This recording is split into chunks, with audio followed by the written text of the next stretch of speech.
All right, here we are today. Fresh crack of the Yellow Spot single pot still Irish whiskey, 12-year-old, um, from a Middleton distillery. This is a Middleton product, but this is Middleton creates the product, but it is created for Mitchell and Sons, fine wine and spirits merchants in Dublin. 46% ABV, 92 proof. It is non-chill filtered, but it is color added. Triple distilled, 12 years aged in a mix of ex-bourbon barrels, ex-sherry butts of the Oloroso variety, and ex-Malaga butts. Malaga being a different Spanish wine. And again, this is produced and aged by the same distillery that produces Jameson, but the brand is owned, marketed, and developed by Mitchell and Son of Dublin. And this only uses the medium Jameson distillate. So again, the Middleton Distillery produces 3 different distillates: light, crisp, and herbal, medium, fruity, and heavy and robust. Are the 3, and this one uses only the fruity one. Only the fruity distillate. 12-year age statement. So it's got a year. It's got a year on it at least. We can't say much about this color though. Unfortunately, it is somewhat tanned, some amount that we do not know. And of course, Malaga, if you don't know, again, is a sweet fortified wine from Spain, in particular from the city of Malaga. And it is made from a couple different grape varietals. It is a mix of the Moscatel grape and the Pedro Ximénez grape. So despite the fact that it contains Pedro Ximénez grapes, it is not Pedro Ximénez fortified sherry. It is, in fact, a different fortified wine that contains Pedro Ximénez and Moscatel. And I assume that it's not straw mat dried, but I don't know for sure. It's probably made similar to other fortified wines, not necessarily the same as Pedro Ximénez sherry, but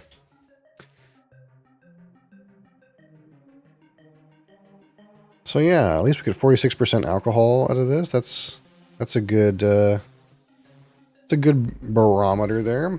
12 years of age, so we've got a couple good quantifying numbers. Now it's not going to be as heavy and robust as that blue spot we had. We just had the blue spot a couple of weeks ago, I think, and that one was, wow, what a cracker. So this one, again, older. Blue Spot is a 7-year age statement, so it's got 5 more years, but it doesn't have the 58 or whatever percent alcohol. It's only got 46. But that being said, 46 is not, that's a respectable number. It's not 40%. We like 46.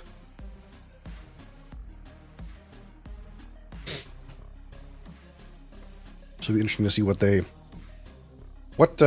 comes of this particular one. I've never had a whiskey that contains Malaga butts before, so that'll be interesting. I'm assuming it's butts anyway. Again, they always use the word casks, but Malaga would typically use butts, as far as I understand. But it could be also seasoned Malaga seasoned cask of some kind.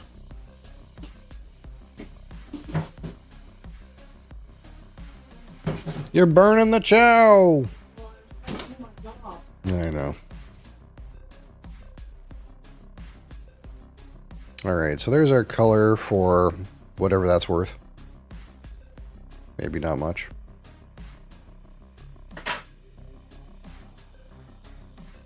It looks like whiskey. It's that whiskey color, you know.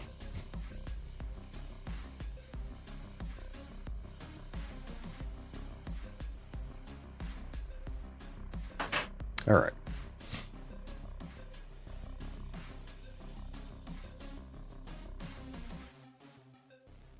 Huh.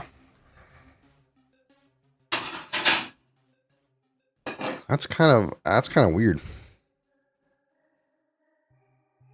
It does have like some like pretty strong orchard fruity notes.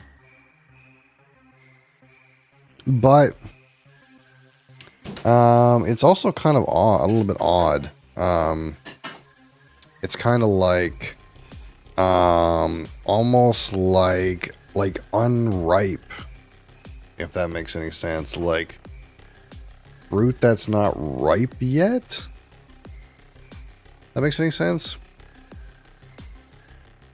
Like sometimes we talk about with again with tropical Jamaican rums that perhaps they have some notes where the fruits are overripe or rotten. This almost feels like the inverse. It feels like the fruit is not ripe yet. Like it's, the bananas are green kind of idea.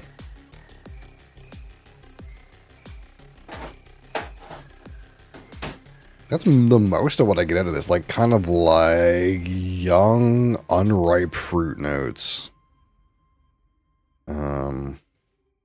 And again, there is bourbon and Oloroso in this, so. But I'm not getting a whole lot else. There is like maybe a little bit of that single pot still kind of malt character to it, but it's kind of all on this like slightly green fruit note. Just kind of a little weird.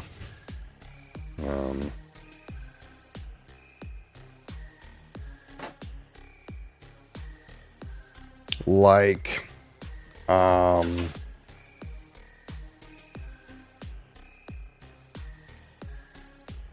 a freshly mowed lawn.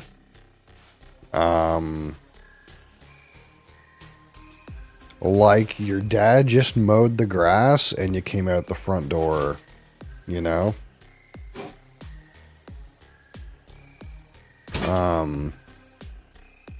this kind of idea. It's green, but not like green like a vegetable or green like a green apple. Like it's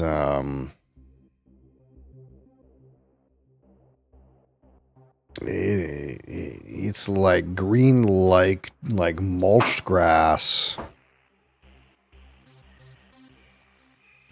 Like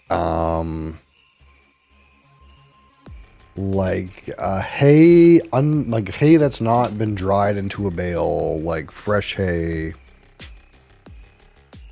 Well, there's a little bit of that kind of malty note. A little bit of that sweetness is creeping in. Yeah, okay, yeah, we're getting into some of that kind of single pot still, malty, bready kind of character. It's kind of poking in now. It's kind of a little different, though. This is definitely a little different. I definitely didn't expect the, like, unripe fruit, grass off the lawnmower kind of note. That's not where I would have went with this, but maybe that's Malaga. I wouldn't think. Well, Moscatel grape. I mean, maybe. But it's a little different. It's a little wonky, honestly. All right. On the palate, Yellow Spot. 12-year-old single pot Irish whiskey. Slash it.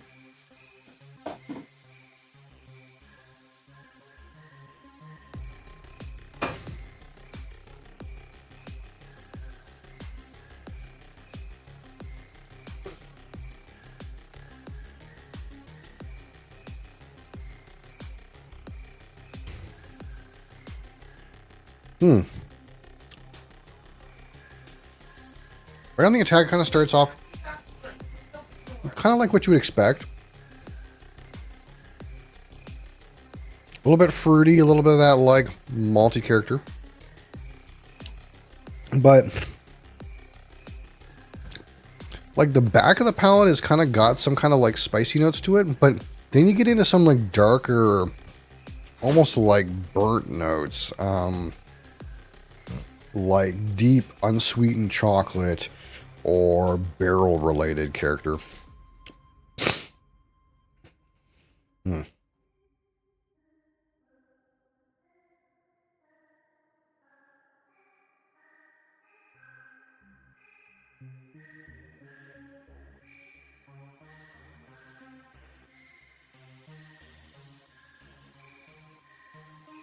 Like really deeper notes, like what did we just have? Aberfeldy 21. It kind of reminded me a little bit of that, the back of the Aberfeldy. No, I didn't really get like tobacco, but maybe like coffee, like black coffee, dark spices, unsweetened chocolate. And it's still, again, some complexity coming out of the nose. Again, it's still that like cut grass, unripe fruit. But you get some more of that like kind of bready, malty, single pot still cookie kind of butter cookie kind of thing. We're also descending into some of those like kind of sweeter notes, like a sweeter vanilla, and like almost a syrup, but not quite a honey.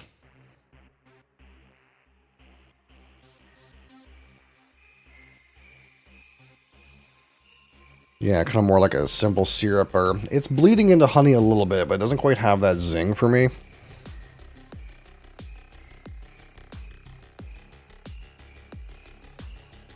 But yeah, I think the prominent, most interesting note is like this bright, shiny green kind of note.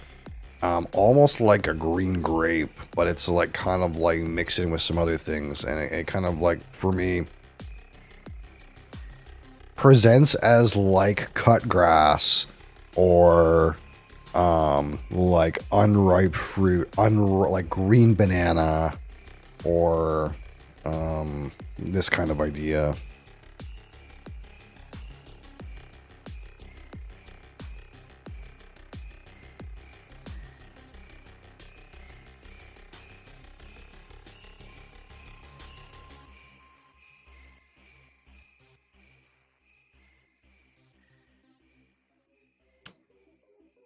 And again, palate is a little bit fruity.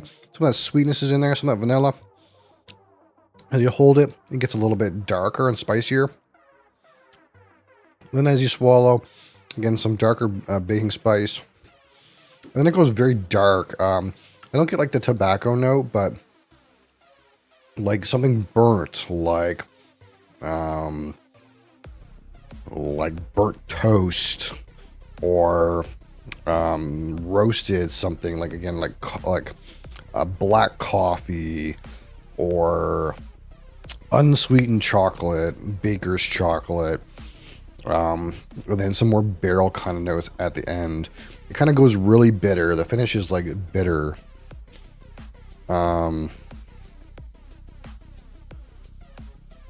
Which is like a weird, it's like a weird juxtaposition, right? You kind of have like these bright, grassy, fruity notes and some sweetness.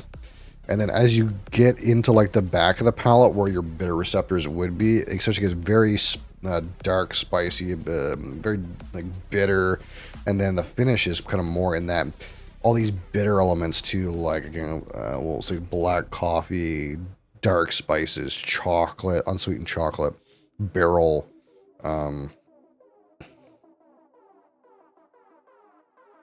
In some ways that's kind of good, because it means like, hey, there's no like flavors that are overriding themselves. We're taking a turn. We're presenting some nice fresh notes. Then we're presenting our darker, interesting complexities at the back. So overall, there's like a nice transition to the palate, really, right? Like you get into the nose, you get these fresh elements. You get these fresh elements at the start of the palate with the sweetness and the fruits. And then you transition into like these darker spices, darker notes, the chocolate, and that kind of works a little bit. Like you get this interesting broad range of flavors out of the same whiskey. The thing that's kind of like weird for me is like the profile seems kind of all over the place, right? It's like, well, is this a fresh, bright and fresh whiskey? Well, half the time. And is this a dark and decadent whiskey like the other half of the time? So that's kind of interesting. It's kind of a little bit weird. And I also want to like, you know, maybe that's something to do with this Malaga cask. Again, I've never had a Malaga cask before. I don't know what to think of it, and I don't know if this is characteristic of Malaga, to be honest, or if this just is how this turned out.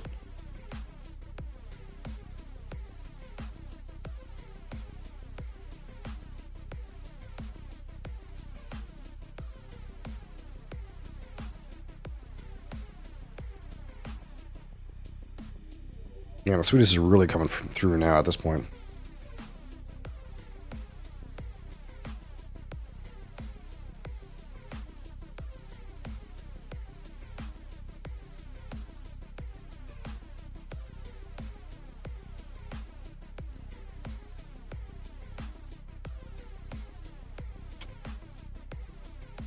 I don't think I have much to say that I haven't already said. It's pretty consistent with its like flavor spread. I'm not gonna get anything new or interesting. What do they say? Let's see. Let's see what they say about this on the tube. Let's see how we feel about it. On the nose, moan hay, and cracked black pepper. I'm so there on like the mowed hay, cut grass, black pepper. I can't get there. Red bell peppers, nutmeg, clove oil, and green tea. Like I could get there with green tea, you know. This kind of like green kind of note is kind of present. Sweet honey and peaches from the Malaga cask, man. I would not get this. Feel like the sweetness came from Malaga here. I feel like this Malaga would come from, not Malaga. This sweetness would come from the bourbon cask. I feel like I'm getting like a bourbon cask sweetness. They say peaches as well. Yeah, I don't really get peaches. I don't know. Red bell pepper is a weird one too. It's hard to get red bell pepper and clove oil. I'm not sure about these. It's kind of weird. To me, it's still like a fruity note, but it's like a green fruity note. On the palate, honey sweetness with pot still spices. Yeah, I think that's probably fair. Flavors of fresh coffee, creamy milk chocolate, and creme brulee. Like maybe black coffee at the back of the palate. Creamy milk chocolate is a total miss for me. It's not that sweet, and to me, I don't know about everyone else, but for me, it's like when I get chocolate notes in whiskey, typically they're almost always like very bitter, unsweetened kind of chocolate notes. Very rarely do I feel like I get a milk chocolate note. I can't even think of a whiskey that off the top of my head where I say, oh yeah, that one's like milk chocolate. It just doesn't hit with that same, like the sweet notes in whiskey, they tend to be so segregated for me from like the bitter chocolatey kind of notes. I don't know, but yeah, milk chocolate's hard for me. Notes of red apple and toasted oak. Fair, not on the palate though. I think these are finish related things. Maybe the red apples, but not the toasted oak. On the finish, sophisticated and complex. I love when they just say that. Yeah, it's sophisticated and complex finish. Well, why? Why would it be? Well, it just is, because I said so. What's your quantifier for the word sophisticated and complex? How many notes do you got to get to make it sophisticated and complex, you know? How complicated is complex?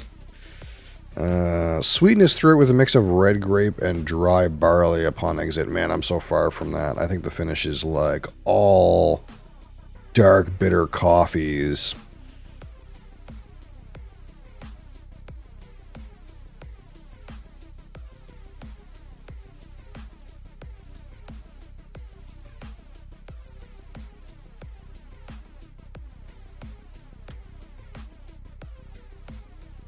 How on earth you would get red grape and dry barley, I do not know.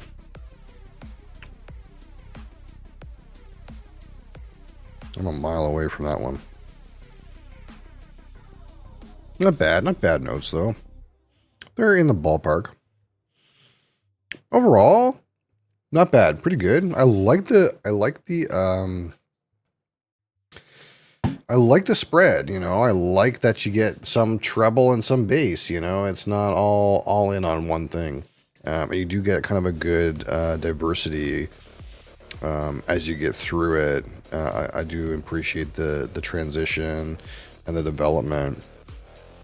Overall, it's actually pretty good. Like, it's above my expectation for a 12-year-old single pot still. I guess we'll put it this way. I feel like this is way better than Redbreast. My personal opinion. Like a Redbreast, standard Redbreast 12. Not even close. That's just my 2 cents, you know.